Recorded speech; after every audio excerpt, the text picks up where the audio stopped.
하나님의 말씀 보겠습니다. 여러분 유인물 4페이지를 참조하시면 성경 구절이 있습니다.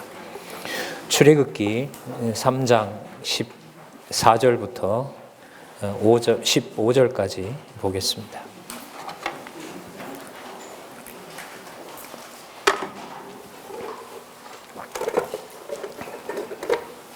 제가 읽겠습니다. 하나님이 모세에게 이르시되 나는 스스로 있는 자니라.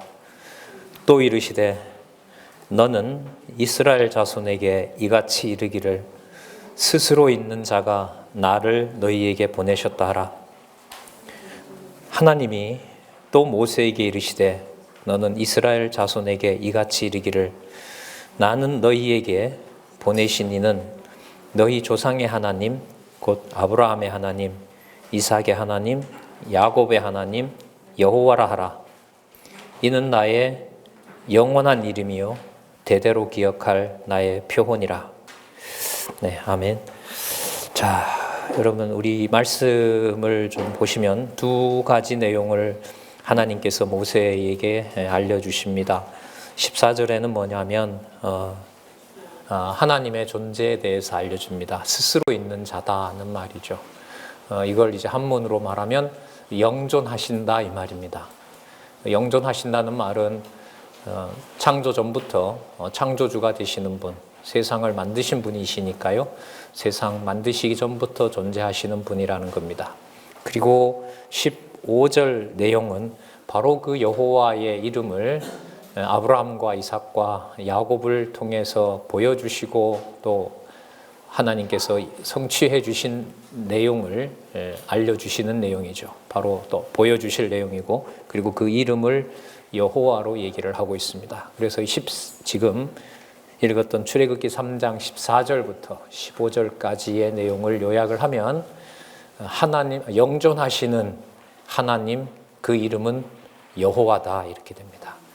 영존하시는 하나님 여호와. 자, 이렇게 이 방금 읽었던 말씀을 요약을 할 수가 있습니다. 자, 여기에 나타난 영원한 이름, 대대로 기억할 나의 표호. 그래서 제가 성경에 나타나는 부분들을 그 밑에 찾아놨는데 이건 아까 좀 후에 우리 내용에 들어가서 살펴보면서 더 상세하게 말씀을 드리도록 하도록 하겠습니다. 우리 1페이지로 가셔서 제가 준비한 내용은 신약 성경에 여호와 호칭을 회복한 내용이고요. 그리고 이것이 성경을 하나님의 말씀으로 통일성 있게 확증해주는 사건이라는 점에 초점을 맞추어서 준비를 했습니다. 성경이 하나님의 말씀으로 절대 진리이고 신적 권위를 가진 말씀이다. 이 사건이 여호와, 이미 성경 신학에서는 벌써 오래전부터 여호와 계시라는 개념을 사용을 했죠. 하지만 누가 탁 봤을 때 신약 성경에 우리가 보는 한글 성경이죠. 그러니까 개역 성경 혹은 개역 개정 성경에 여호와 이름이 등장하지 않는다는 겁니다. 거기에 당혹스러움이 있었고 이 문제가 우리 학술원에서 매일 말씀을 본다고 보면 매일 고민하는 거죠. 어느 시점에서 어떻게 해야 되나. 또 주장은 근거를 찾아야 되는데 어떻게 찾을까. 이제 그런 고민을 하던 차에 저는 만나지 못했는데 장안중앙교회에 벌써 한 20년 전에 여호와 개념을 우리 박용기 원로께서 소개를 하셨고 그걸 받아들여서 신약 성경에 여호와 개념을 넣은 번역이 2013년에 처음으로 나옵니다. 등장을 했고요. 그런데 그분이 2017년 전에 돌아가셨죠. 허성감 목사님이라고.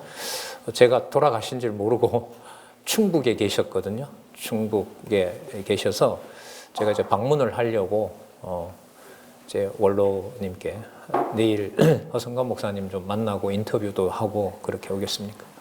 돌아가셨어. 그 순간 이제 온몸에 이제 막 전율이 오는 거예요. 인간적으로 보면 그때 20년 전에 하셨던 일이 창세기부터 요한계시록까지 그 당시는 강론집이 다 완성이 안 됐거든요. 이렇게 확정이 됐습니다. 너무너무 감사합니다. 이제 인사를 드리려고 했는데 돌아가셨죠.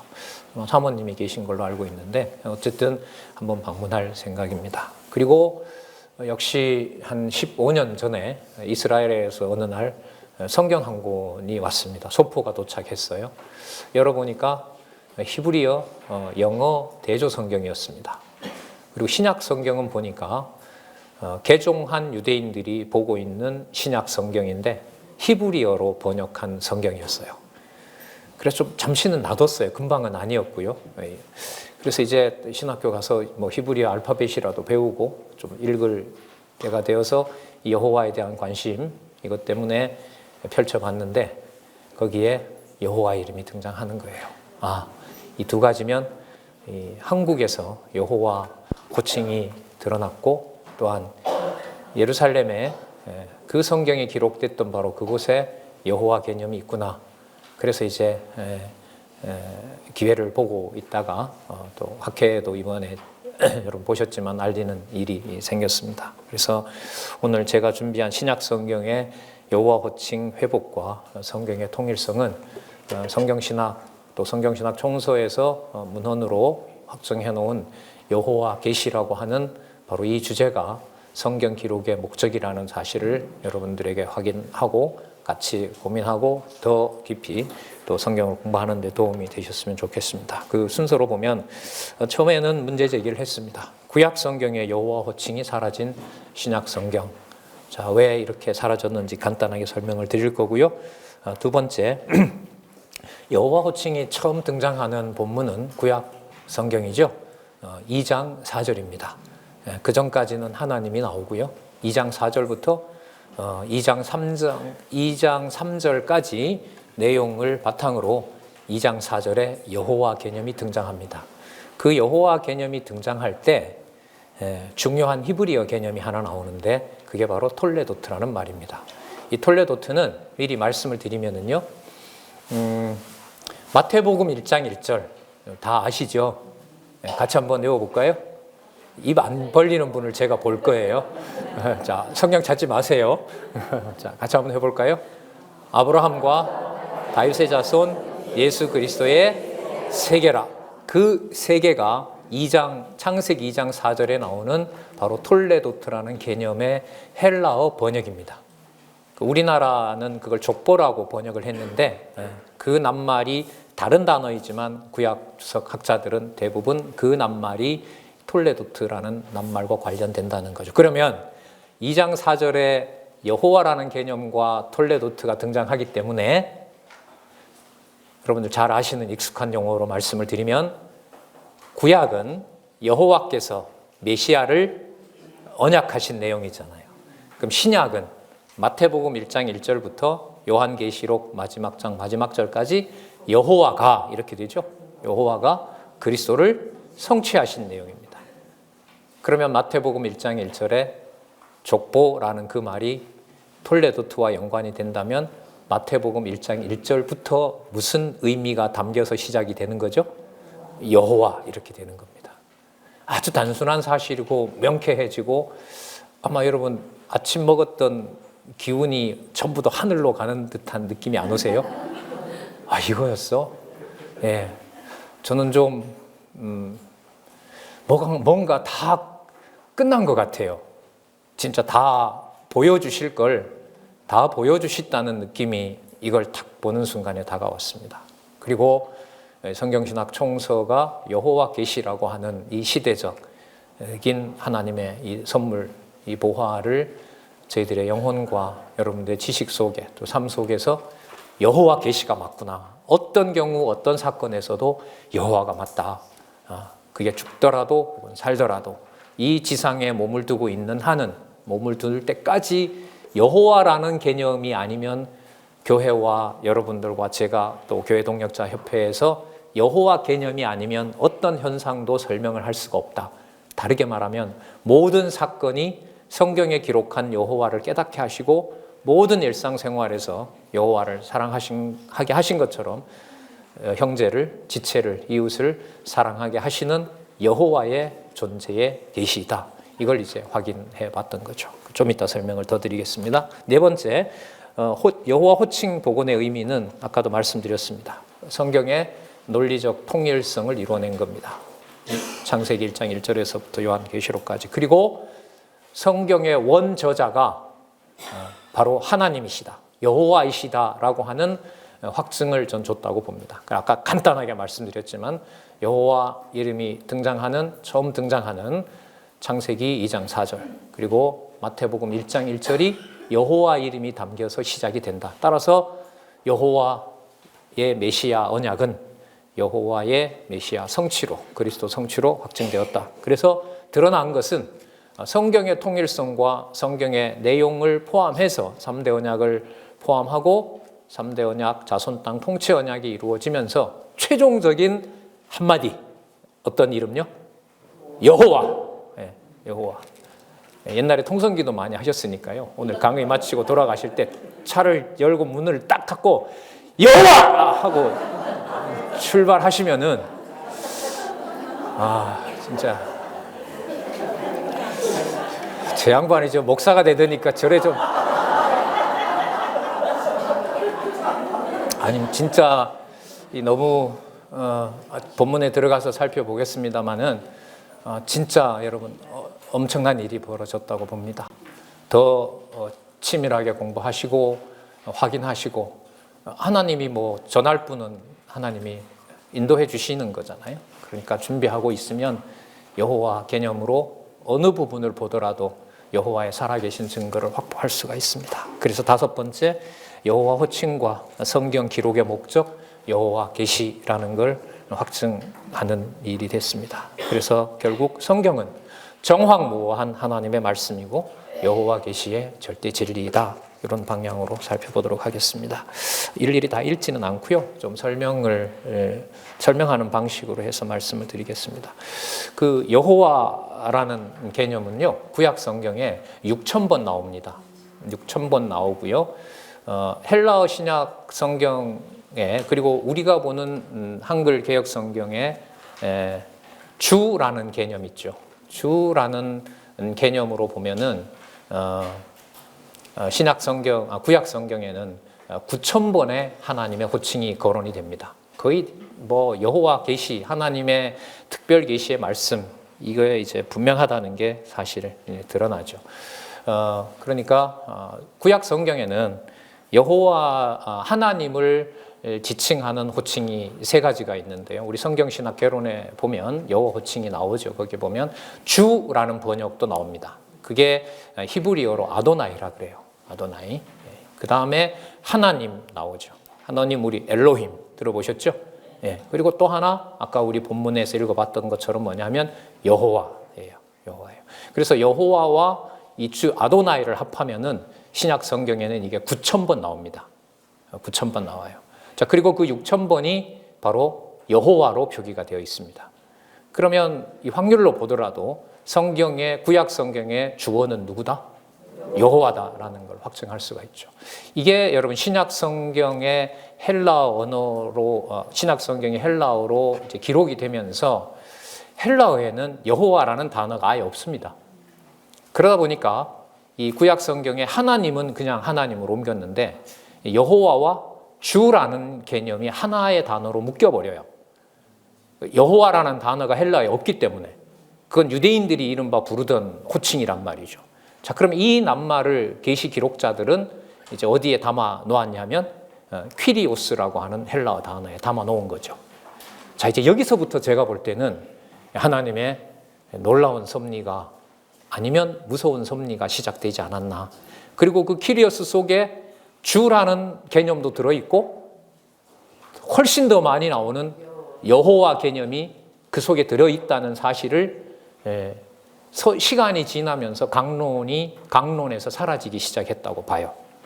잠시 역사적 사실을 말씀드리면 예수님께서 오셔서 주일날 안식일에 회당에서 뭘 보시고 강론을 시작하시죠? 그 유대인 회당에는요, 늘 성경이 준비되어 있습니다. 그래서 예수님은 가셔서 안식일에 유대인들이 하던 방식대로 성경을 펴니다. 그 장면 나오죠? 성경을 펴서 읽습니다. 그리고 덧붙이면서 이거 다 이루었다라고 얘기를 하십니다. 바로 그것이 나에 대한 기록이다라고 얘기를 해요. 그러면 예수님은 구약 성경에 나오는 누구 이름을 확증하면서 3년 동안 강론을 하셨을까요? 여호와라는 걸 봤죠. 글쎄요, 유대인의 전통을 따라서 예수님께서 여호와라는 호칭을 썼는지 안 썼는지 그건 확인할 수가 없어요. 그러나 성경의 많은 부분을 보면 예수님께서 구약을 인용하세요. 그럼 구약을 인용할 때는 예수님이 아람어와 히브리어가 유대인들이 썼던 언어거든요. 그러면 그 언어를 통해서 예수님께서 강론하실 때 구약 성경에 나타난 무슨 개념을 보시는 거예요? 여호와를 계속 보는 거죠. 여호와. 그리고 사도들이 예수님이 승천하신 다음에 강론하러 다닙니다. 뭘 가지고 했겠어요? 그 당시는 아직 신약 성경 쓰여지지 않았단 말이죠. 그러면 가지고 다니는 문헌이 뭘까요? 구약이죠. 뭐 당시에 이렇게 문헌을 가지고 다닐 여력은 없으니까 이거 회당에 가야 돼요. 회당에 가면 뭐가 있어요? 성경이 있단 말이죠. 그리고 거기서 쫓아내면 머릿속에 든 구약 성경의 내용을 바탕으로 유대인들에게, 이방인들에게 복음을 전하는 거죠. 그러면 유대인 전통을 따라서 마찬가지로 사도들이 이 여호와라는 말을 했는지 안 했는지는 모르지만 보는 성경의 강론의 근거는 구약 성경에 기록된 누구에 대한 호칭일까요? 하나님의 호칭, 여호와에 대한 호칭이 있었던 거죠. 그리고 그분들이 기록을 하고 요한계시록을 마지막으로 신약 계시 기록이 완성이 됩니다. 그리고 서서히 여러분 아시는 것처럼 이 복음의 방향은 예루살렘에서 이제 어디로? 이스라엘 땅, 사마리아로, 그 다음에 온 유대로, 사마리아로 땅끝까지 복음이 전해지고 이제 어떤 문화권에 정착을 하냐면 라틴어 문화권에 정착을 합니다. 라틴어에도 여호와 없습니다. 로마 제국의 언어였던. 그럼 이 라틴어에서는 뭐냐면 도미누스라는 낱말이 있어요. 그 도미누스가 그 다음 프랑스어라든지 독일어라든지 모든 서양 언어에 이른바 영어로 번역되는 LORD, 로드라고 하는 번역으로 묻혀버리게 됩니다. 그래서 이 서구 신학, 가톨릭 천년은 더 했을 거고요. 가톨릭 천년 동안에는 성경을 소지하는 것만으로도 화형을 시킵니다. 종교개혁이 다가올수록 더 이제 극악한데, 그러니까 성경 자체를 볼 수 없도록 하는 무서운 섭리가 있었던 거죠. 그러나 이제 12세기, 13세기부터 이제 종교개혁 일어나기 한 400년 전부터 수도사들이 혹은 성경을 그래도 볼 수 있었던 자들에 의해서 바로 이제 성경이 가르쳐지고 합니다만은 여호와라는 개념에 초점을 맞출 수는 없었습니다. 그리고 그 영어의 로드라고 하는 것은 신약 성경 우리말로 번역할 때 전부 주와 그 다음에 여호와를, 아도나이와 여호와를 전부 무슨 용어로? 주로 번역을 해놓은 겁니다.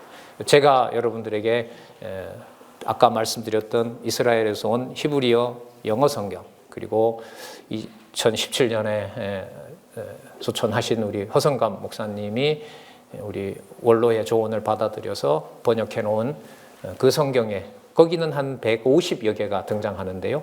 히브리어 성경을 찾아보니까 한 50여 개가 더 있고요. 또 하나는 30년 전에 이스라엘에 가신 우리 장안중앙교회 선교사님 한 분이 계세요. 그분이 그 남편 되시는 분은 6년 전에 히브리어로 성경 개론을 번역해 놓은 상태고요. 그리고 이 부인 지금 선교사님은 본인이 히브리어 성경을 읽으면서 찾았던 여호와 개념을 프린트해서 편지 이렇게 봉투에 넣어서 보내주셨어요. 그리고 그것 종합하고 그렇게 해서 제 눈으로 확인한 데가 보시는 것처럼 203곳, 203곳, 그리고 두 개 더 합해서 205, 적어도 205군데, 창세기에서부터, 마태복음에서부터 어디까지? 계시록까지. 그걸 여러분들에게 시간이 허락하는 만큼 보여드리려고 하는 겁니다. 자, 그래서 두 번째 페이지로 가셔서 보시면은 이제까지 설명드린 내용들이 거기에 나타납니다. 아까 말씀드린 대로 세 번째 단락에 보면, 자, 한번 읽어볼까요? 아까 번역은 헬라어 퀴리오스라는 개념을 서구 문화권으로 기독교 가 공인이 되면서부터 라틴어로 넘어가고 거기에서 여호와 개념이라는 이 핵심 개념이 묻혀지기 시작했다는 거고요. 그게 여러분 적어도 2013년 여호와 번역이 신약 성경에 등장할 때까지는 바로 여호와 개념이 없었던 역사였고요. 그 사이에 1995년부터 2018년까지 무슨 해이죠? 1995년부터 2018년 성경 강론 1권부터 18권까지 쓰여지는 그 사이에 여호와 계시라는 마지막 요한계시록과 함께 확증된 여호와 계시라는 그 개념이 확증되기 전에 이미 신약 성경에 뭐가 들어있는 거죠? 여호와 계시라는 개념이 딱 있는 거예요. 예. 자, 그 내용이 나올 때까지는 라틴어로 퀴리오스라는 헬라어 단어가 라틴어 도미누스로, 그 도미누스는 영어로 로드로, 그리고 다른 나라도 여호와가 아닌 각각의 그 말로 이렇게 번역이 되었다는 겁니다. 자, 세 번째 단락 한번 볼게요. 그렇게 여호와 개념이 묻힌 얘도 너무도 감사한 것은 현재 성경 번역 중 한국 번역본과 이스라엘 히브리어 신약 성경 번역본에서 여호와를 부활시킨 성경 번역이 이미 사용되고 있다는 사실이다. 제가 참고한 2013년에 처음 발행한 고 허성감 목사의 히브리어 헬라어 직역 성경과 이스라엘 성경 공예가 1996년, 우리나라보다 빠르죠. 1996년, 이게 여러분 성경 강론 2권 나오던 해예요. 여러분 역사적 연대는요, 성경신학 총서, 성경신학이 정립되어 나가던 해에다 맞추면은 이해가 됩니다. 제일 중요한 건 여러분 생일이고요. 맞아요? 내가 언제 태어난지 생일이 제일 중요한 거고, 두 번째는 이 96년은 성경 강론 2권이 나오던 거다. 좀 웃기려고 했는데 안 웃으시네요. 생일이 제일 중요한가요? 아니, 육의 몸이 태어난 거니까 중요하죠. 자, 그거 다음에 여러분 그 횟수를, 왜냐하면 이게 나중에 말씀드리겠습니다만은 이 성경신학 말씀운동의 역사에서 하나님께서는 문헌 작업을 통해서 성경신학을 정립하게 하시고, 이제 결과적으로 여호와 계시라는 사건이 과거 우리 40년 지나고 있잖아요. 43년, 4년째 되고 있는데, 그 어떤 사건도 요즘 강조를 많이 드리잖아요. 우리 1세대, 우리 80, 90이 되어가는 우리 신앙의 선배들의 그때 그 삶, 모든 삶들, 그리고 현재 자라고 있는 우리 자녀들, 후배들, 그리고 오늘 이 자리에 함께해서 여호와 계시 사건으로 이 현장을 보고 계신 여러분들의 생각 속에 여호와라는 개념으로 모든 것이 모일 수 있는 그 역사와 같이 그 성경신학의 저서들이 그때그때마다 하나님께서 제시하도록 하셨다는 거죠. 끊이지 않고 우리 코로나 빼고는 계속해서 1년마다 한 권씩 여호와 계시를 입증한 역사다, 이렇게 저는 생각을 합니다. 자, 이 두 번역본에는 대개 영어 주로 번역한 부분을 여호와로 번역하고 있으며, 허성감 목사의 구격 번역본에서는 여호와가 생략된 부분을 이분이 찾아낸 것도 있어요. 그러니까 우리 성경의 번역이 필요한 부분이기도 해요. 바른 성경에 우리가 의존을 했는데 그 바른 성경은 지금 판권에서 졌기 때문에 그걸 더 이상 사용할 수가 없어요. 그리고 요즘 한국에도 보면 원문의 수준들이 높아져 가지고요, 이 성경을 직역하는 분들이 많습니다. 이제는. 그래서 거기에 이제 앞으로 제가 주장을 하고 또 학회에 가서 발표할 내용이 있죠. 신약 성경의 여호와 개념을 번역자들의 이러한 의도가 있으니까 넣어야 된다. 이거 이번에 이제 처음으로 소개를 한 겁니다. 그래서 여호와 생략된 번역까지 그렇게 찾아주고 있다는 겁니다. 그 다음 여호와 호칭 등장과 관련된 톨레도트의 관련성은 아까 조금 전에 말씀을 드렸습니다. 창세기 1장에서부터 창조 사건이 나오고요. 1장 28절에 인류 시조들에게 하나님께서 그들에게 복주어 가라사대라고 하시면서 3대 언약을 확정해 주시죠. 바로 그 내용이 하나님의 원하시던 대로, 그러니까 호칭을 쓰면 여호와 하나님이 원하시는 대로 더할 수도 없고 덜할 수도 없고 완벽하게 성취가 되었으므로 여호와께서는 아무 활동을 하시지 않는 거죠. 그게 바로 여호와께서 뭐 하셨더라? 안식하셨더라. 그리고 그 안식한 날을 여호와께서 다시 복 주시죠. 하나님께서 복 주시고 그 날을 거룩하게 하셨고 거룩하게 하셨다라고 합니다. 그리고 2장 4절에서부터 여러분 2장 전체에 이르는 내용을 통해서 무슨 사건이 나오죠? 에덴 동산 설립 사건이 나오죠. 그럼 에덴 동산은 3대 언약하고 관계가 돼야 되겠죠. 그럼 아담을 통해서 자손 땅 통치 사건들이 어떻게 됩니까? 나와야겠죠. 그 준비를 에덴 동산을 확정하는 사건으로 나오고요. 이제 3장에 가면 타락 사건이 나옵니다. 그럼 그 타락 사건도 누구 이름으로 관계를 해서 3장 1절부터 읽어가야 되겠어요? 여호와. 너무너무 중요한 거예요. 호칭을 매 사건마다 연결시킨다는 것은. 특히 앞으로 이제 여러분들이 더 깊게 공부하실 신약 성경에서 여호와 개념을 명시하고 본문을 따라가게 되면 구약 성경 한 구절이 여호와 이름이 나오는 한 구절뿐만 아니라 예를 들면 뭐 창세기 전체에서 출애굽기 전체에서 우리 어느 정도 구조를 가지고 공부를 처음부터 해오고 있으니까요. 그러면 신약 성경 어떤 한 구절을 읽었을 때 여호와가 들어있는 문장 속에 구약 성경 전체가 담길 수가 있어요. 이 방식으로 강론하신 분이 누구냐면 예수님이 그렇게 하셨잖아요. 여러분 너무나 잘 아시는 요한복음 5장 39절. 이것도 한번 외워볼까요? 시작.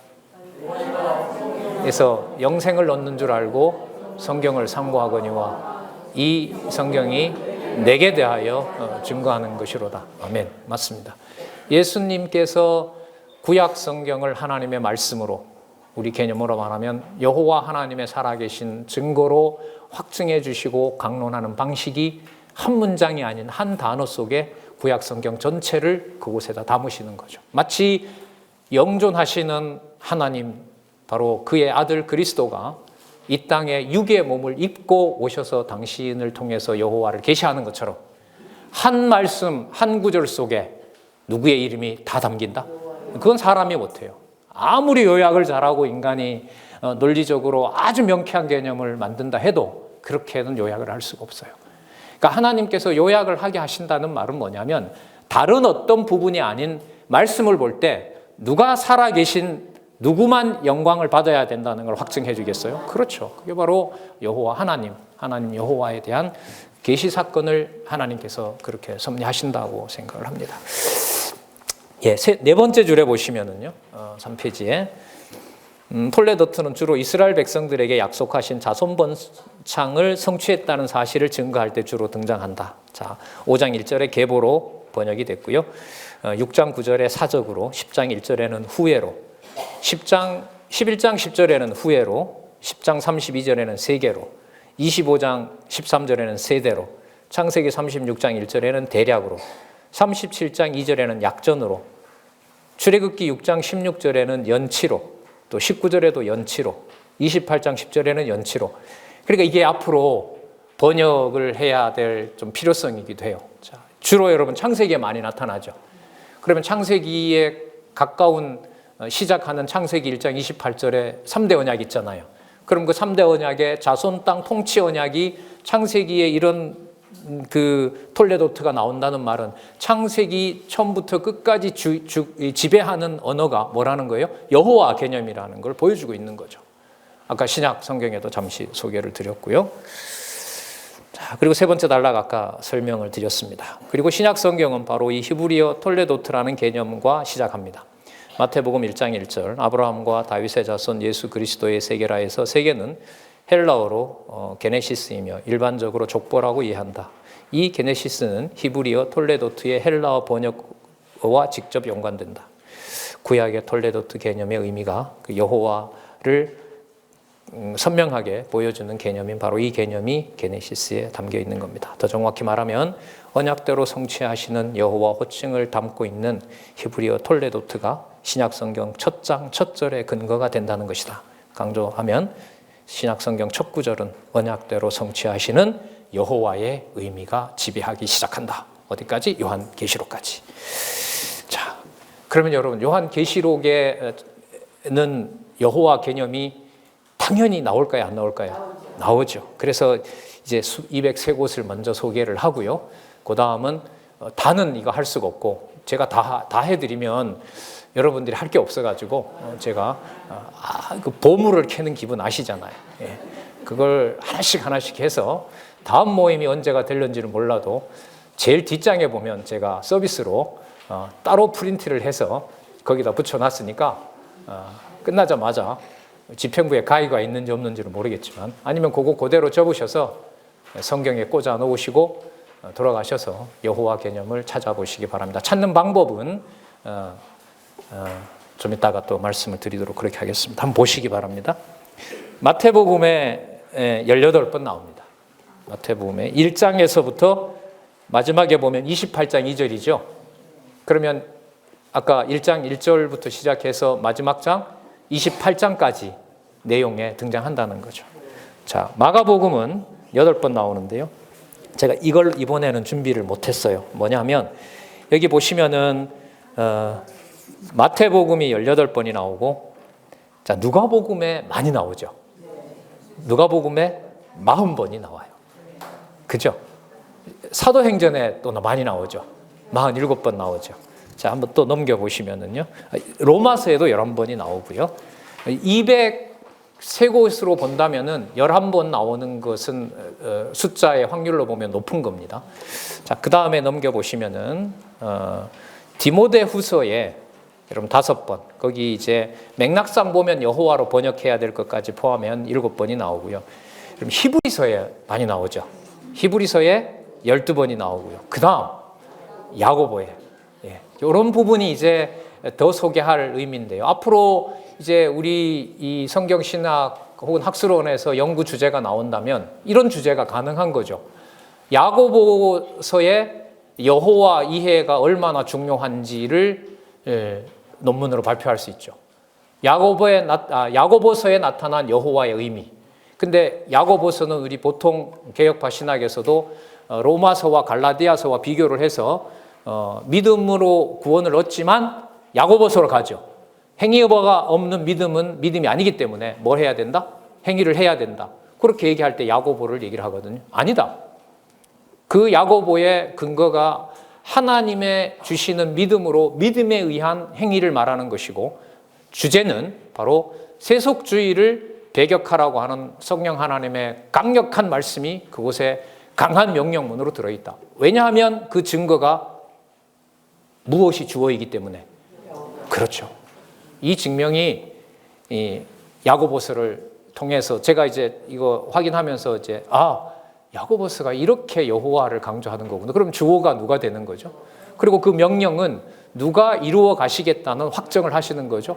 그리고 투쟁의 주체가 여호와가 되신다는 사실을 야고보서에서 말씀을 하고요.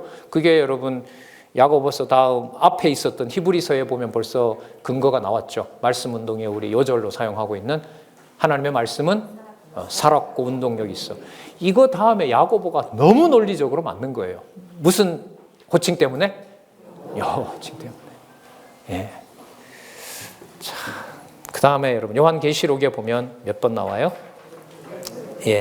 12번 나옵니다. 자, 그렇게 해서 여러분 이거는 확정된 거 아닙니다. 더 나올 수도 있고요. 제가 찾은 부분이 오류가 있을 수도 있고, 이거는 뭐 큰 문제는 되질 않아요. 어쨌든 상당 부분은 여호와 호칭이 나온다는 사실을 우리가 확인할 수 있기 때문에 바로 신구약 성경의 논리적 통일성이 주어가 원저자인 누구로? 여호와로 확정된다. 진짜 우리 언약대로 성취하시는 여호와라는 것만 가지고 신약 성경을 읽어보실 때 여러분들이 어느 정도 지식을 가지고 있는 섭리를 통한 언약, 또 찬양을 통한 언약, 또 예언을 통한 언약, 그리고 세부 항목으로 들어가서 자손 땅 통치 언약을 이루시는 것, 그 다음에 하나님의 여호와의 5대 속성, 전능성에서부터 자비성까지, 그리고 선지서의 두 구도, 패망과 회복 구조, 앞부분은 패망시키고 뒷부분은 회복시키는 것, 때리고 싸매심에서부터 마지막 학개 스가랴 말라기에는 성전을 하나님께서 닫아버리고 참 성전 그리스도 메시아가 오는 걸 예언하는 것. 그 내용을 가지고 언약대로 이루시는 여호와, 라는 개념으로 신약 성경에 읽으면 그 기록한 말씀 속에 앞뒤 정황으로 보면 그게 마태복음에 나오면 마태복음 주제 아시잖아요. 마가복음, 그 다음에 누가복음, 요한복음 또 각각의 성경의 주제를 정확하게 언약대로 이루시는 여호와라는 내용들, 구약 성경 전체가 예수님이 말씀하신 것처럼 예수님 성경 해석 방법이 절대 진리니까요. 너희가 성경에서 영생을 얻는 줄 알고 성경을 상고하거니와. 예수님도 그렇게 하시는 거고, 자, 우리에게도 그 방법을 알려주셨잖아요. 그럼 그 개념들이 신약 성경 204곳에 나오는 여호와 속에 무슨 내용들이 다 담겨서 메시아 성취로 그리스도 성취 내용이 된다? 여호와 개념이 담겨서 읽어나가는 겁니다. 그러면 여러분 그게 여러분들과 제 삶을 진리의 말씀이 주관해 간다고 봤을 때 누구 개념이 나오지 않는 사건이 없어요? 여호와 개념이 나오지 않는 사건이 우리 일상사를 지배하고 있는 겁니다. 그 사건 아닌 게 없는 거예요. 그러면 그 말씀의 능력이 우리의 일상사에서 누가 살아계신 증거가 돼요? 여호와가 살아계신, 영존하시는 하나님 여호와가 살아계시는 증거가 됩니다. 여러분 성경이 우리 좋게 우리 기분에 따라서 우리의 감정을 충족시키기에 기록이 됐습니까? 아니라는 거 너무나 잘 아시잖아요. 읽을 수가 없습니다. 우리 좋은 방식으로 논리적으로 엮어갈 수가 없어요. 여호와라는 존재를 확증하는 곳으로 우리를 안내를 해 주셔야 볼 수 있는 것처럼 우리의 삶도 여러분들과 제 중심이 아니잖아요. 그리스도가 머리 되시고 그리스도가 우리 머리 되시고 우리가 지체가 되고 혈육 나를 이 땅에 이 몸으로 이렇게 살아가게 하신 하나님께서 주위에 있는 사람들, 지체들, 형제들, 동역자들 뿐만 아니라 주위의 모든 사람들과 얽혀서 살아가게 하고 있는 이 시대에 누구 개념으로 모든 상황을 통합할 수 있다? 예. 그래서 여러분 이번에 성경 권위와 우리 다음 시간에 우리 강의 다 같이 기대하잖아요. 기독교 세계관. 세계는 나를 포함해서 일체 모든 세계가 시공간을 초월해서 누구 개념으로 꽉 차 있다? 네, 꽉 차 있는 거죠. 그건 여러분 에베소서에 보면 하늘과 땅을 통일시킨다. 만유 위에 계시고 만유를 통일하시고 만유 안에 계시느니라. 에베소서에 나오는 말씀이잖아요. 그 꽉 차 있는 것이 바로 누구에 대한 하나님에 대한 호칭 무엇이다? 여호와. 이렇게 알고 출발하시면은 아마 네.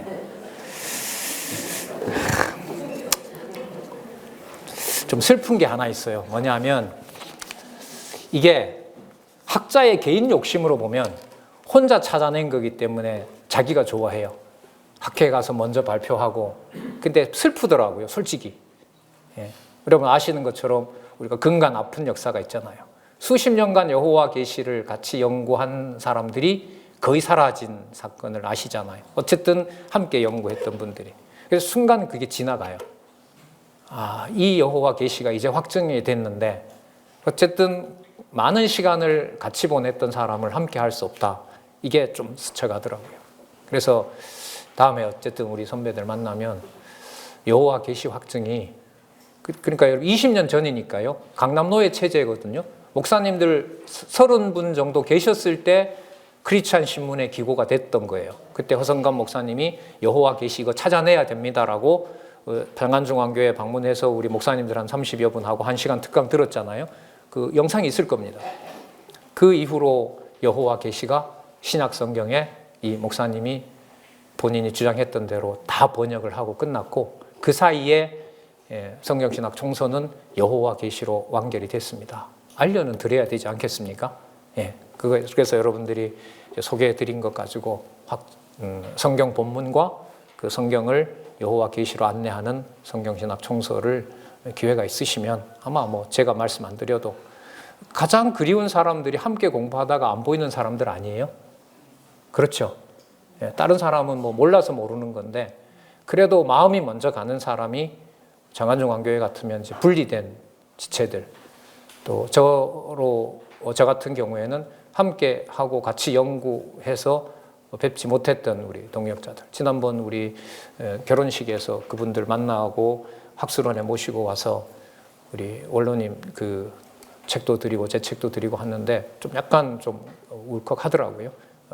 사실 그분들 나이도 70을 훨씬 넘었고 1세대 때 함께 연구하고 개간지 내면서 하나님 계시, 여호와 계시. 그때는 보통 이제 다른 데 초점을 맞춰서 이렇게 개간절을 했지만 그 일에 완결이 되었습니다라고 얘기할 수 있었으면 좋겠다 이런 생각이 들더라고요. 자, 4페이지에 가서 볼까요? 아까 출애굽기 3장 14절부터 15절까지는 제가 아까 읽었고요. 그 내용을 보면 제가 이걸 기록한 이유는 역사서부터 출애굽기부터 그 두 번째 보시면은 뭐가 나옵니까? 시편이 나오죠. 그죠? 시편에는 여호와 거룩한 이름 이렇게 나오고요. 거의 좀 유사합니다. 그다음 시편 97편 12절에 보면 여호와 그 거룩한 이름 이렇게 나오고요. 거룩한 기념 이렇게 나옵니다. 그러니까 그때마다 번역을 조금씩 달리하고 있어요. 102편 12절에 보면 주의 기념 명칭 이렇게 얘기합니다. 그리고 그다음 시편의 135편에 보면 주의 기념. 그다음에 시편 30편 4절에 가면 그 거룩한 이름 이렇게 나오고요. 97편 12절에 보면 그 거룩한 이름이 나옵니다. 그다음에 이사야서에 가면 한번 읽어볼게요. 여호와여 주의 심판하시는 길에서 우리가 주를 기다렸사오니 주의 이름 곧 주의 기념 이름을 우리 영혼이 사모합니다. 여러분 선지서 내용이 패망과 회복 구조잖아요. 그 내용의 바로 핵심이 누구의 이름을 새롭게 드러내실 여호와 이름을 이제는 누구에게도 예루살렘뿐만 아니라 이방인에게도 그러면서 이제 실체적인 3대 언약을 여호와께서 준비하시는 내용이 나오기 때문에 이렇게 의미 있게 살펴봤습니다. 또 하나는 여러분 호세아 소선지서 있죠? 호세아가 소선지서 12권 설명을 드렸죠. 제가 신학교 가서 가장 중요하게 신학교 와서 듣는 정보가 이런 게 유익한 게 있구나라고 했던 경우가 소선지서 신입생 오리엔테이션에서 강론하신 구약학 박사님이 이제 교수님이 얘기 안 하는데 12권은 한 권입니다 이렇게 시작하는 거예요. 저거 뭔 소리지? 순서도 바꾸면 안 되고 그 순서대로 호세아에서부터 말라기를 그대로 따라가야 됩니다. 근데 보니까 주제는 못 찾고 있습니다. 각각 호세아는 호세아. 근데 성경 신학에는 여러분 대선지자 그리고 소선지자 그리고 내용 속에 보면 이스라엘 패망전 그 다음에 유다 패망전 그리고 전제사 회복전 이렇게 해서 의미가 메시아 언약으로 딱 분명히 드러나죠. 제가 한번 읽어볼게요. 자, 이 호세아서니까요. 앞으로 장차 그리스도가 오셔서 성취하실 실체적 언약을 염두에 두시고 야곱을 생각하시고 이스라엘을 생각하시기 바랍니다. 야곱은 그 태에서 그 형의 발꿈치를 잡았고 또 작년에 하나님과 힘을 겨루어 천사와 힘을 겨루어 이기고 울며 그에게 간구하며 하나님은 베델에서 저를 만나셨고 거기서 우리에게 말씀하셨으니 저는 나오죠. 만군의 하나님 여호와시라. 여호와는 그의 기념 칭언이라. 그러니까 창세기 2장 4절에서부터 시가서를 지나서 마지막 성경에 오면서 성경 계시의 기록의 목적은 누구 이름을 계시하는 데 있다? 여호와라는 하나님의 이름을 계시하는 데 있다. 그걸 이렇게 정리를 해놓았습니다. 자, 그 다음에 5페이지로 가겠습니다. 자, 5페이지로 가서 이제 신약 성경의 여호와를 찾아 나갈 때 이런 점을 좀 유의해야 된다는 것을 말씀을 드리려고 합니다. 그 5페이지에 보시면 5번 시작하기 전에 1, 2, 3, 4 되어 있죠. 거기 볼게요. 네. 자, 그 앞에 문장을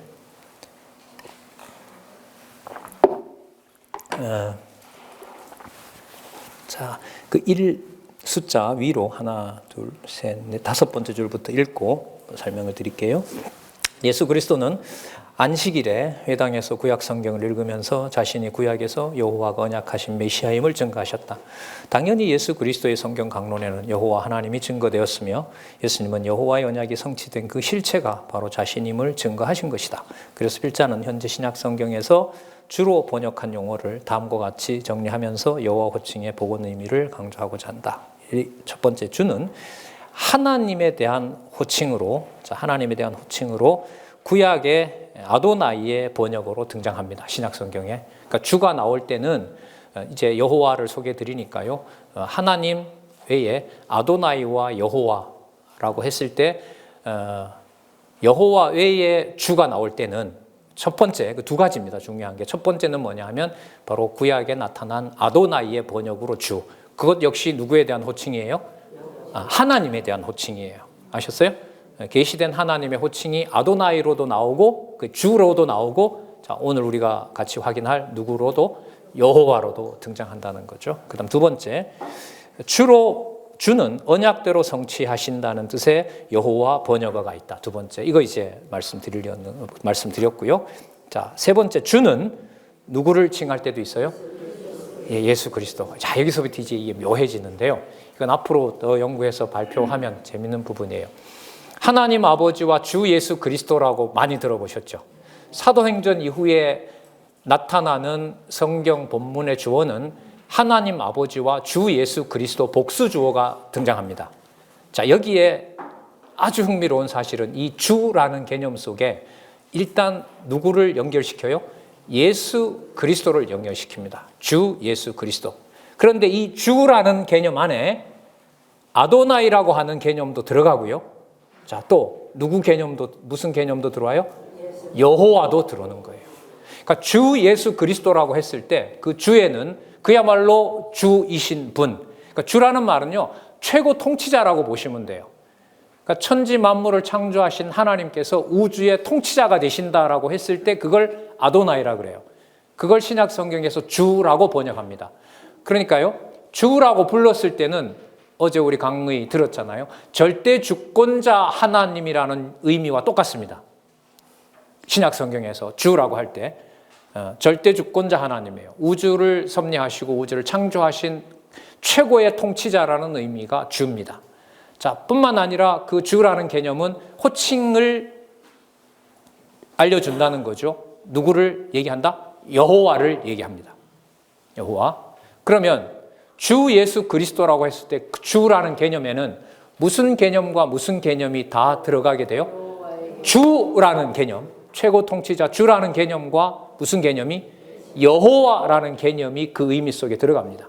그런데 그 의미를 지금 이 땅에 오신 그리스도에게 부여하면서 뭐라고 불러요? 주 예수 그리스도라고 부른 겁니다. 그럼 그 주라는 말은 어디와 어디를 연결시켜서 예수님을 증거하는 거죠?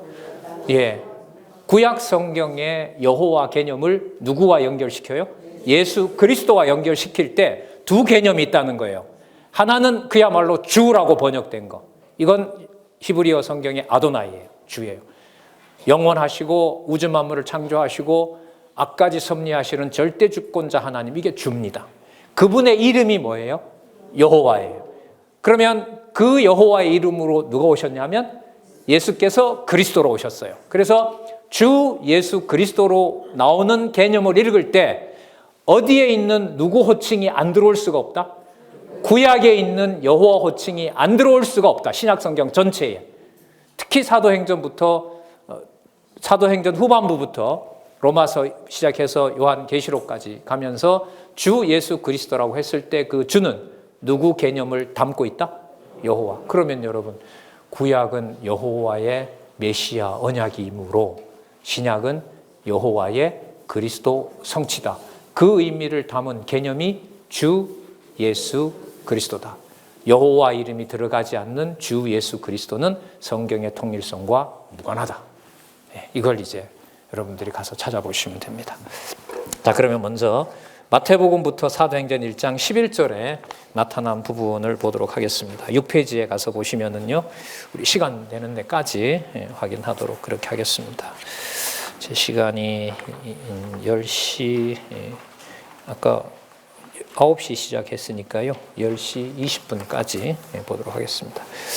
자, 조금 전에 설명했던 바로 구약의 여호와, 하나님의 호칭 여호와, 영원히 기억할 그 표호의 이름이 신약 성경에 메시아가 오셔서 성취하면서 의미가 어떻게 본문 속에 기록되어 있는지 간단하게 말씀드리면 언약대로 이루시는, 그야말로 역사서에서, 그 다음에 시가서에서, 선지서에서 언약하신 바로 그 여호와가 메시아를 성취하시는 내용으로서 신약 성경에 주께서를 여호와로 넣어서 한번 설명을 보도록 하겠습니다.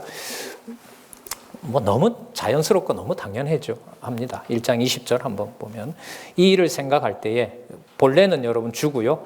그렇게 꺽쇠로 해놓은 부분이 이제 여호와로 바뀌어진 부분입니다. 이 일을 생각할 때에 주의 사자가 현명하여 가로되 다윗의 자손 요셉 내 아내 마리아 데려오기를 무서워 말라. 여러분 요거 하고요. 제가 다시 읽어볼게요. 이 일을 생각할 때에, 그러니까 요셉이 멀리 하려고 하잖아요. 그 일을 생각할 때에 언약대로 이루시는 여호와의 사자가 현몽하여 가로되. 같아요, 달라요? 목소리가 커서 달라진다고요? 아니에요. 의미가 달라지는 거라니까요.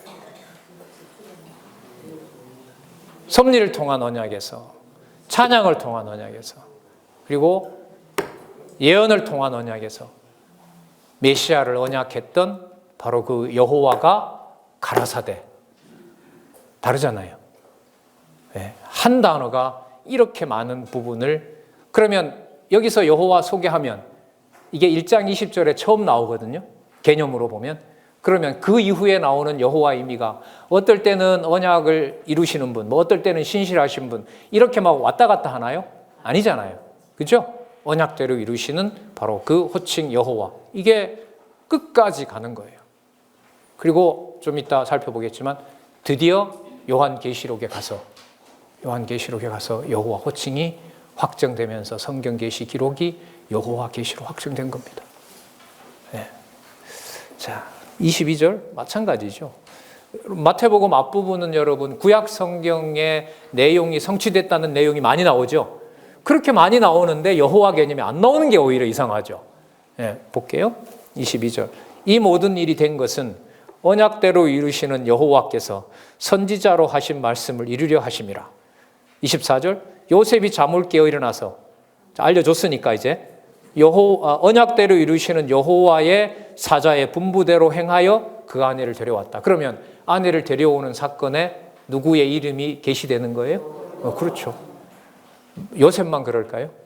저희들의 가정을 비롯한 일체 교회 생활 전체, 그 다음에 말씀운동 43년 동안의 역사, 언제 무슨 일, 어떤 일이 드러나건 간에 일체 모든 사건은 무슨 이름에 담겨서 드러난 사건이다?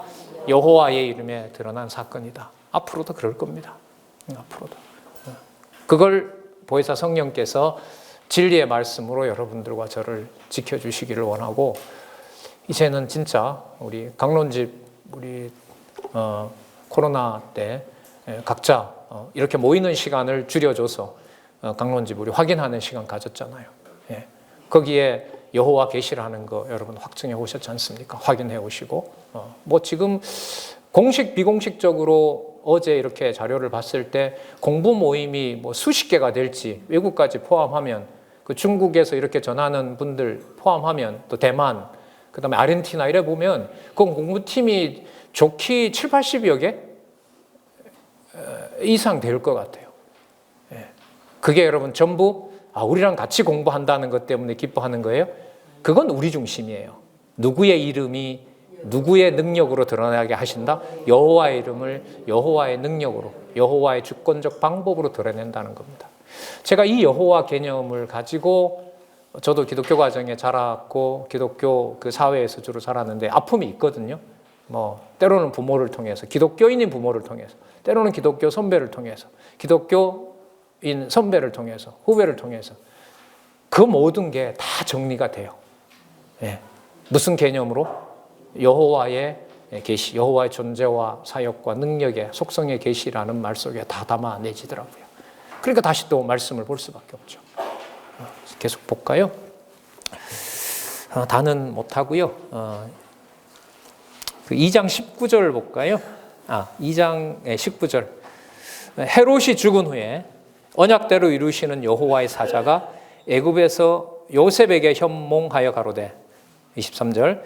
자, 말씀하셨고요. 나사렛이란 동네에 와서 사니 이는 선지자로 하신 말씀에, 그럼 이거 언약대로 이루시는 여호와 개념하고 바로 일치하잖아요.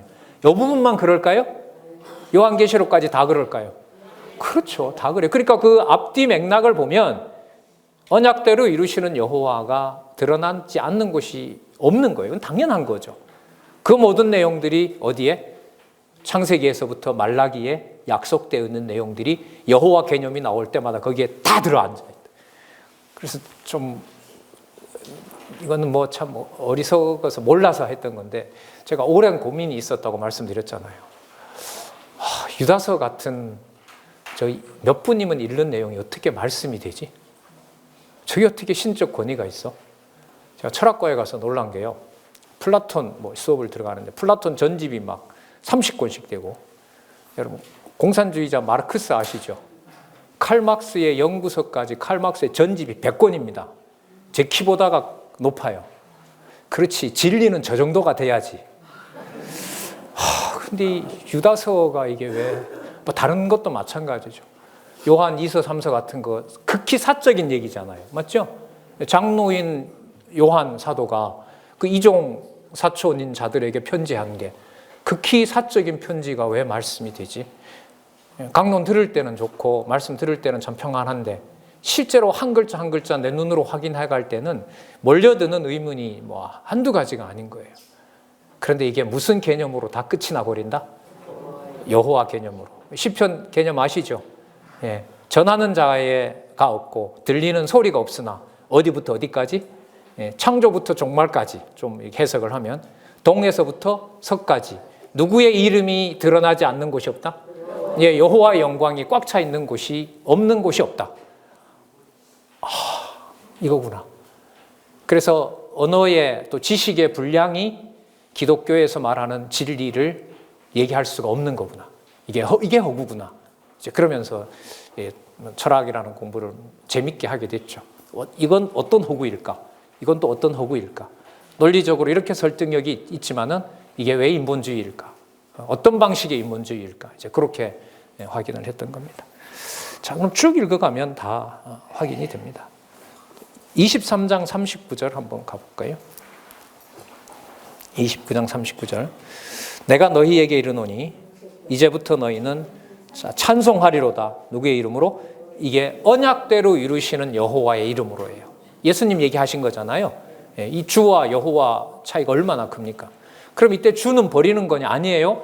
여호와라는 호칭으로 번역을 하면 그 속에는 아도나이라고 하는 우주를 창조하시고 섭리하시는 절대주권자 하나님 의미가 들어와 있는 거예요. 아셨어요? 그래서 하나님 호칭 3가지가 있다 그랬잖아요. 주, 여호와, 하나님. 자, 하나님으로 소개가 되기 때문에 하나님의 호칭이 아도나이와 여호와가 있는 거예요. 그럼 신약 성경에서 지금처럼 내가 너희에게 이르노니 이제부터 너희는 찬송하리로다 여호와의 이름으로 오시는 이여라고 했을 때는, 자, 이게 놀라운 이 번역이 여기서 드러나요. 우주 만물을 작정하신 대로 만드시고 주관하시는 아도니아, 주라는 의미가 들어갈까요? 안 들어갈까요? 당연히 들어가죠. 그리고 그 호칭 언약대로 이루시는 누구 이름이 들어갈까요? 여호와 이름이 들어가겠죠. 그럼 지금 이 말씀은 예수님께서 말씀하시는 거니까 예수님이 주가 되시는 것과 연관이 될까요? 안 될까요? 되는 거죠. 그리고 그분이 이 땅에 오신 예수 그리스도. 그래서 여러분 구약에 있는 개념으로 주 하나님 여호와와 주 예수 그리스도라는 이 개념 속에 성경신학에서 주장하는 여호와 계시, 저 길게 말하면 여호와의 구약은 메시아 언약, 신약은 여호와의 그리스도 성취, 그 개념을 늘리면 주 하나님 여호와, 주 예수 그리스도, 바로 그 주 개념 속에 아도나이고 사라졌던 호칭인 여호와라는 개념이 마태복음에서부터 계시록까지 이렇게 드러났다. 이게 이제 강조를 드리려는 겁니다. 자, 좀 더 볼게요.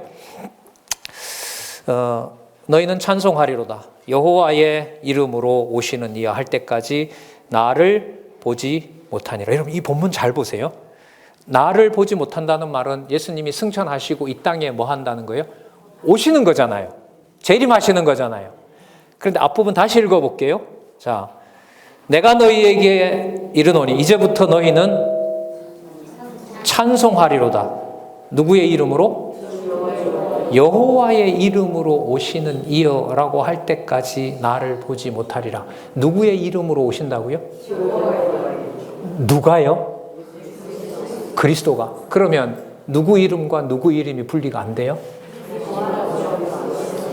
여호와와 그리스도가 구분이 안 돼요. 이게 지금 마태복음 23장에 나오더라고요. 이 표현은 예수님이 오신다는 교회의 승리가 확정되는 뒷부분으로 갈수록 많이 나옵니다. 그 말은 장차 오실 그 일을 예수님께서 여호와의 이름으로 오신다고 했기 때문에 후반부에 교회 승리가 가까워질수록 여호와의 이름으로 오시는 그리스도의 날이, 언약이 성취되는 날이 가까우기 때문에 요한계시록 몇 곳에는요, 그 문장 속에, 한 문장 속에 여호와와 그리스도가 거의 구분되지 않는다. 지금도 보시면 여호와로 시작했는데 누구로 끝나요?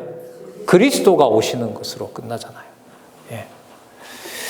자, 마가복음 아시는 것처럼 신분으로, 예수께서 하나님의 아들의 신분으로 증거하시는 내용이 나타나죠. 어디 볼까요? 13장 20절 마지막에 볼까요? 만일 여호와께서 그날을 감하지 아니하셨다면 모든 육체가 구원을 얻지 못할 것이오늘 자기의 택하신 백성을 위하여 그날을 감하셨느니라. 이건 여러분 이방인들에게 약속되어 있는 것을 여호와께서 이루시는 거거든요. 이방 구원을 확증해 주는 거, 이방 백성들도 자손 땅 통치 언약에 들어있다는 내용들 어디에 쏟아지죠? 선지서에. 선지서의 어떤 부분? 회복하는데, 그러니까 싸매시는 부분에, 또 세우시는 부분에, 또 모으시는 부분에, 또 세우시는 부분에, 아까 예레미야 잘못했네요. 그 다음에 어쨌든 소선지서에 뭐 할 때 회복시킬 부분에 새로운 자손 땅 통치 언약을 이루시는 그 부분하고 관계가 됩니다. 자, 누가복음 이 40묘회가 나오는데 6페이지에 1장 2절부터 설명을 할게요. 이건 이제 이 허성감 목사님이 이 번역본을 보면서 찾아낸 거예요. 이거는 생략된 부분을 찾아낸 게 있어요. 그러니까 이 허성갑 목사님의 번역에 보면 여호와로 번역한 부분도 있고, 사본하고 비교했을 때 여호와의 번역이 한글 개역에 들어가지 않는 부분도 찾아줬어요. 그 부분이 여기 1장 2절입니다. 요거는 바꾸는 게 아니고 찾아내준 거예요. 볼게요. 처음부터 여러분 말씀에 못 구약되고 이거 많이 들으셨죠? 그런데 이게 사본으로 봤을 때 허 목사님의 주장은 거기에 뭐가 있다? 이게 1장 2절이잖아요. 누가복음 시작 아니에요. 누구 개념으로 시작해요?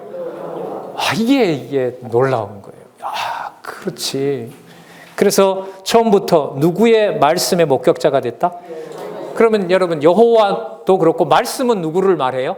로고스인 예수님을 말하잖아요. 그러면 이 개념 하나 속에 무슨 개념과 무슨 개념이 분리되지 않는다? 여호와와 말씀이니까 로고스, 그분은 그리스도.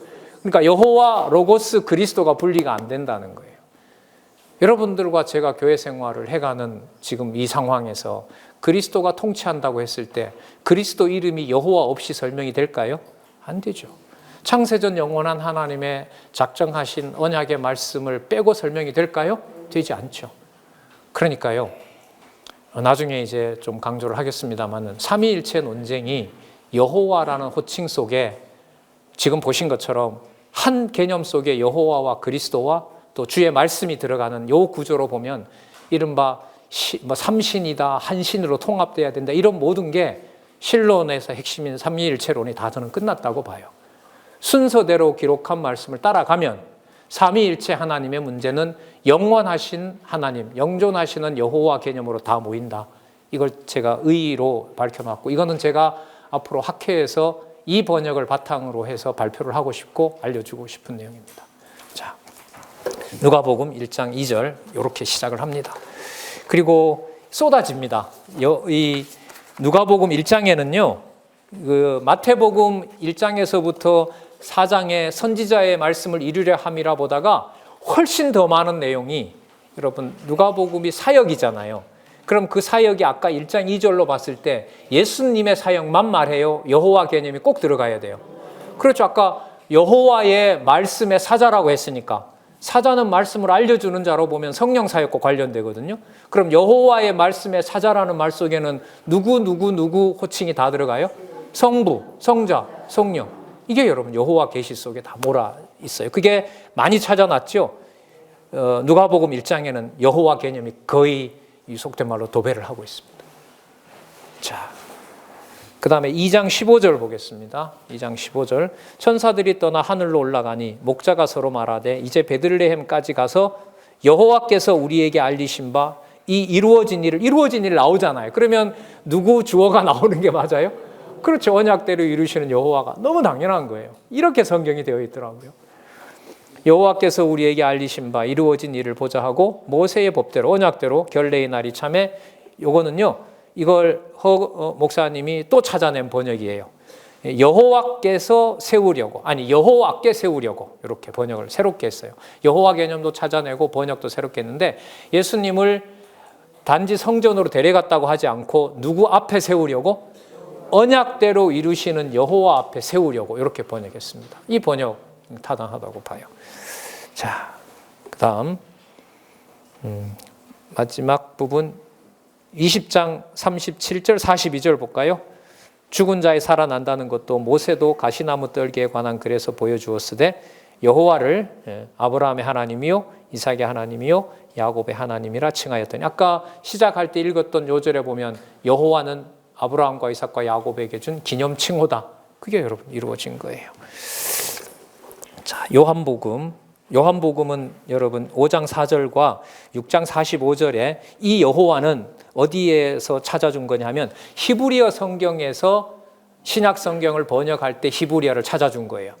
그러니까 아까 허성관 목사님 번역에서 생략된 부분을 찾아준 게 있고요. 히브리어 성경에서 제가 확인한 부분으로 보면 바로 이런 부분들은 히브리어 성경의 여호와를 찾아서 번역해 놓은 부분이에요. 자, 그럼 읽어볼게요. 이 번역은 없는데 넣어서 읽어볼게요. 이는 여호와의 천사가 가끔 모세 내려와 이렇게 됩니다.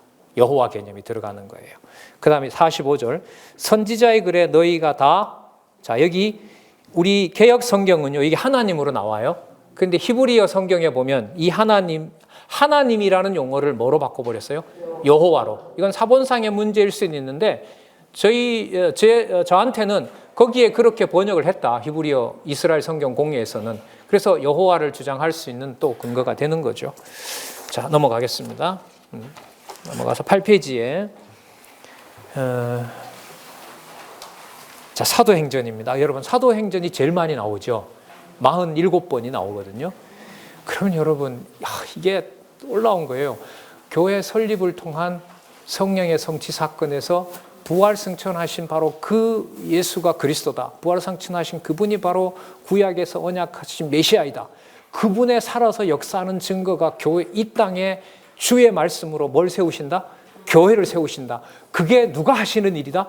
여호와가 하시는 일이다. 그래서 이 사도행전에 가장 많은 여호와가 나오고요. 교회 설립과 관련해서 낱말은 하나밖에 없어요.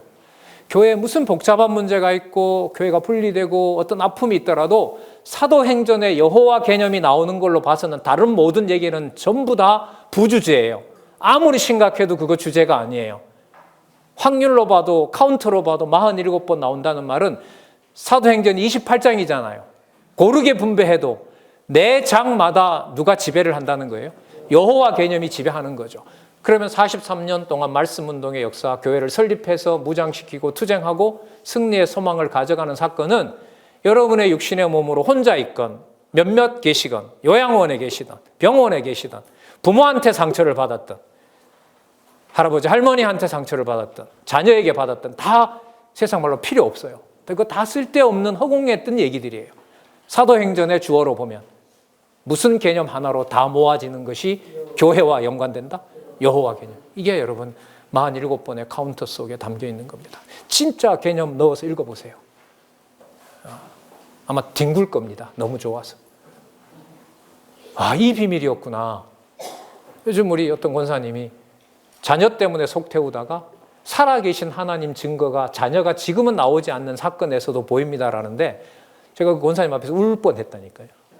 그게 제가 여호와 개념 찾고 있을 때거든요. 그래서 빨리 이렇게 소개를 드리고 싶구나 이런 마음도 들었습니다. 자, 그래서 사도행전은 15장 17절을 보도록 하겠습니다. 15장 17절 여기 이제 두 번이나 나오거든요. 이는 그 남은 사람들입니다. 이가 빠졌네. 자꾸 이거 허성관 목사님이 찾아낸 번역이에요. 여호와를 찾고 이게 들어가야 됩니다. 여호와를 찾고 내 이름으로 일컬음을 받은 이 이방인들로 누구를 찾지 않게 여호와를 찾게 하려 함이. 자, 40절 바울과 실라를 택한 후에 형제들에게 누구의 은혜에 부탁함을 떠난다? 여호와의 은혜에. 자, 여러분, 그러면 교회 설립의 목적은 분명해요. 누구 계시예요? 여호와 계시예요. 맞죠? 그러면 다시 주 예수 그리스도의 몸된 교회에 지표는 하나밖에 없어요. 누구 개념이 기록된 누구의 말씀? 여호와의 이름이 기록된 여호와 계시밖에 없어요. 앞으로 일어날 모든 일에서 기록한 말씀을 따라가면서 교회를 설립하시고 승리하는 그날까지 여호와 계시라는 것으로 보면 해결되지 않는 게 없습니다. 이 여호와 계시와 함께 우리는 이번에 이제까지 풀지 못했던, 여러분 지금 기독교 세계관 있죠? 서양에서는 한 50년 전에 시도하다 지금 포기했습니다. 기독교 세계관 정립할 수 없답니다. 우리나라의 기독교 세계관 동역자 협회는 뭔 글을 내린지 파악이 안 돼요. 제가 그 잡지를 받아보거든요. 기고하려고 이제 저도 등록을 했는데, 서구에서 시작한 여호와 개념이 없는 기독교 세계관 정립이 가능하겠습니까? 안 되는 거예요. 안 되는 거예요. 다방면으로 여러 각도로 여러분 엄청난 일이 여러분 자신으로부터 시작됐습니다. 성도님들로부터 시작이 된 거예요. 이 개념 하나 속에 모든 걸 깨끗하게 다 정리하세요. 여호와께서. 자, 로마서 볼게요. 자, 15장 11절 볼게요. 또 모든 열방들아 여호와를 찬양하며 그 모든 백성들아. 근데 이게 대명사예요. 자, 근데 이 대명사가 누구를 가르치냐면 앞에 있는 여호와를 가르칩니다. 자, 그럼 고린도전서, 고린도후서, 에베소서 좀 넘어갈게요. 시간 우리 좀 맞추고 싶어서요. 자, 골로새서, 데살로니가전서 9페이지입니다.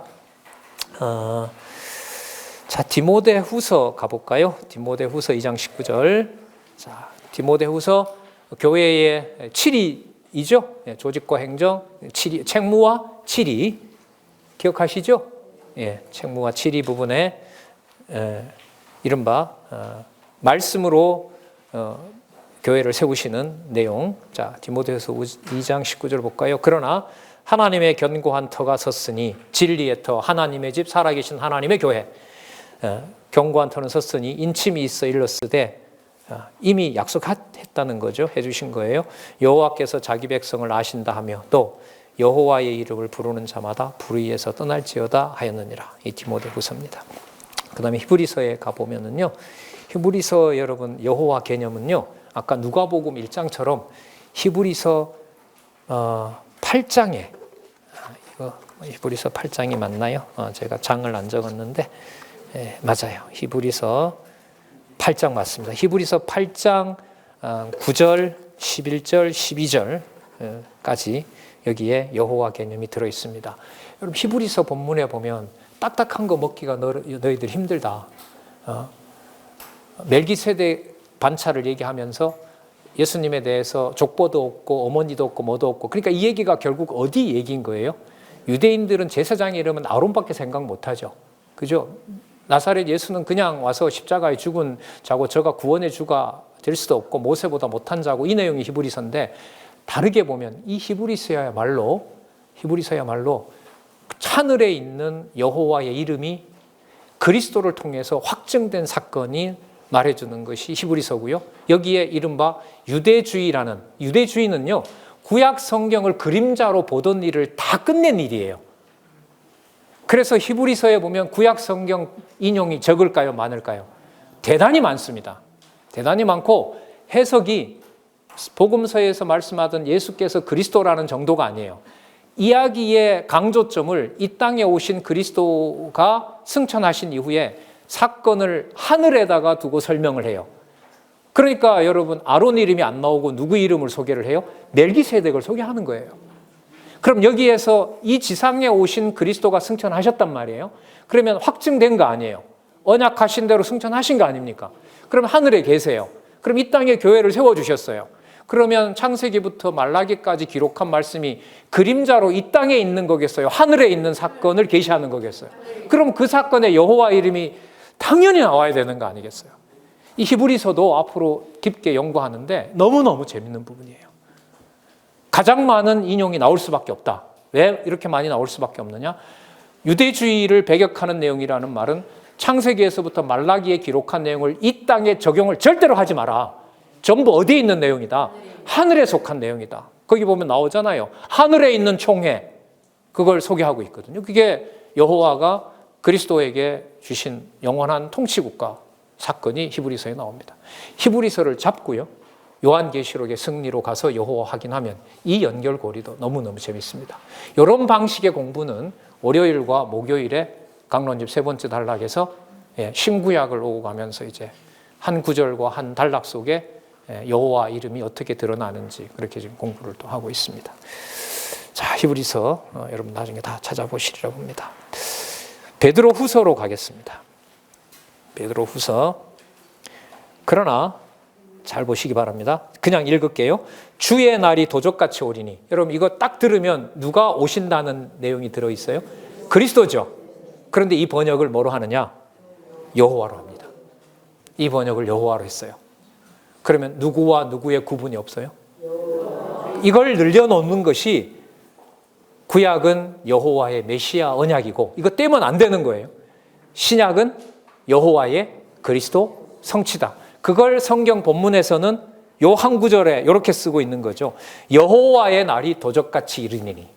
그럼 이 속에는 누가 재림하시는 내용도 들어가 있어요? 그리고 주 예수 그리스도의 재림도 들어있는 겁니다. 그러면 진리의 말씀이 우리를 강권하시니까 보혜사 성령께서 주관하시잖아요. 그러면 보혜사 성령께서 때를 얻든지 못 얻든지 어떤 곳에 두시면서 주의 오실 그 대망에 순교자들이 이 소망을 갖게 하시잖아요. 고난이 있을 때 그리스도의 통치를 원하잖아요. 그럼 그 현장에서 성령의 인도하심으로 주 예수 그리스도가 통치하는 지체로서 누구 이름을 부르는? 여호와 이름을 부름으로 이른바 삼위다, 일체다 이 논쟁이 해결되고 성경대로 공부하신 여러분의 그 현장이 삼위일체 개념, 전통 개념으로 보면 삼위 하나님, 우리 성경신학에서 말하는 영존하신 하나님의 계시 사건이 되는 겁니다. 이럴 때만요? 아니요. 모든 사건에서. 이게 여러분 기독교 세계관입니다. 성경관에서부터 일거수일투족 호흡이 있는 그 순간에 드러나는 바로 그 개념은 바로 여호와 개념인 것입니다. 자, 유다서. 여러분 유다서도 마찬가지예요. 유다서도 아담의 칠세손 에녹이 구약이 들어옵니다. 사람들에게 대하여 예언하여 가로되 보라 여호와께서 그 수만의 거룩한 자와 함께 임하셨나니. 자, 누가 임하셨다고 해요? 그런데 우리가 임한다 이러면 누구를 떠올려요? 그리스도를 떠올리죠. 구분이 되지 않습니다. 여호와와 그리스도가. 자, 요한계시록 다는 볼 수 없고요. 마지막 부분 보겠습니다. 21장 22절. 여기도 여호와와 그리스도가 구분이 안 돼요. 같은 사건으로 봅니다. 아까 그렸죠? 후반부에 갈수록 그렇다. 자, 21장 22절. 성 안의 성전을 내가 보았으니 이는 여호와 하나님. 자, 이걸 허성관 목사님 이렇게 번역했어요. 구약 용어를 가져옵니다. 만군의 하나님 여호와 이렇게 번역합니다. 여호와 들어가죠? 자, 만군의 하나님 여호와 곧 전능하신 이와 및 어린 양이 그 성전임이라. 구분되지 않죠? 만군의 하나님 여호와와 어린 양은 누구를 말하냐면 그리스도잖아요. 그럼 아까 유다서처럼 여호와와 그리스도는 구분될 수가 없다. 따라서 성경은 여호와 계시다. 22장 5절 6절. 다시 밤이 없겠고 등불과 햇빛이 쓸데없으니 이는 여호와 하나님이 저희에게 비추심이라. 저희가 세세토록 왕노릇 하리로다. 또 그가 내게 말하기를 이 말은 진실하고 참되니라.